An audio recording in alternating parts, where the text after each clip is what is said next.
We make thousands of decisions every single day, but a lot of the time we're using the wrong tool for the job. Today, we're going to uncover a hidden factor that really separates the good decisions from the bad ones. It's called the temporal dimension. And trust me, understanding this is going to change how you approach every choice you make. So let me ask you something. Do you approach buying a house the same way you decide what to grab for lunch? Of course not, right? I mean, it sounds so obvious when you put it like that, but here's the thing. We fall into this trap all the time. We apply that quick, gut feel kind of thinking to problems that really demand slow, careful thought. And the reason these decisions are so different isn't just about the money or how complex they are, it's about this hidden dimension that we almost always ignore. And that hidden dimension? Well, it's time. It's not just about what you decide, but when you get to see the full consequences of that decision. And that one simple idea, just the element of time, it changes absolutely everything. Okay, so let's put a name to this. We're calling it the temporal dimension. And it's really simple. It's the time gap between making a decision and then actually experiencing the full results of it. Getting your head around that delay is the absolute key to unlocking better decision-making. This brings us to a huge split, like a fork in the road. It turns out all decisions pretty much fall into one of two buckets. On one side, you've got rapid feedback decisions, where the results are fast and crystal clear. And on the other, you have slow feedback decisions, where the consequences are delayed and, kind of fuzzy. Mastering this distinction is the whole ballgame. So, let's start in that first world, the world of rapid feedback. I want you to think of this as your personal training ground. This is the world of learning by doing, where you get to practice, mess up, and get better, over and over again, without any catastrophic consequences. So the key thing to get here is that in this world, feedback is your best friend. You burn a pancake, you know it immediately. The cost is, what, a few cents? You can just try again in 2 minutes. You try a new route to work and get stuck in traffic? Well, lesson learned for tomorrow. In these situations, the feedback loop is super tight, the cost of being wrong is low, and you get plenty of at-bats. But now we have to move to the other side of the map, the world of slow feedback. And let me tell you, this is the big leagues.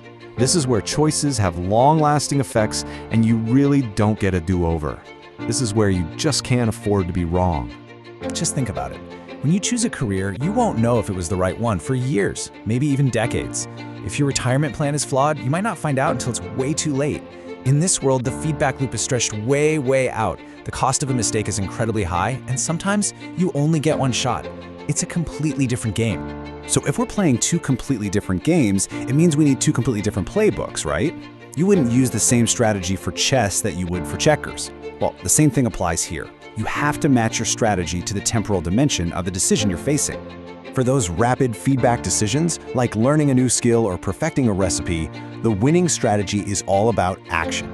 The source material calls it deliberate practice. It really just means trial and error.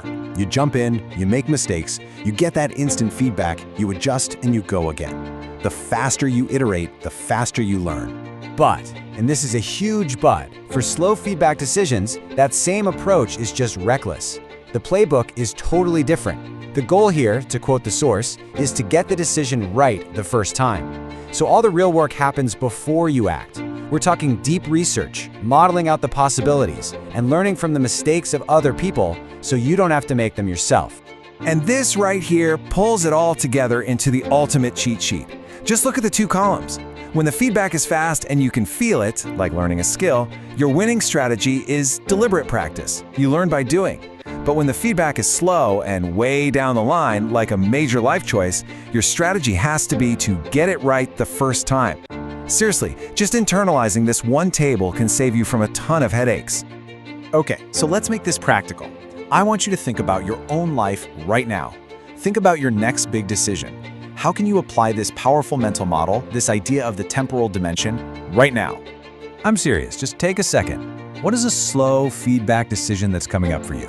A career change? A major investment? Deciding where you're going to live? Now, ask yourself, and be honest. Have you been treating it like a pancake you can just flip again if it burns? Or are you giving it the careful, upfront diligence it really demands? Because really, that's the big takeaway here. Some decisions are practice runs, but a lot of them, they're not.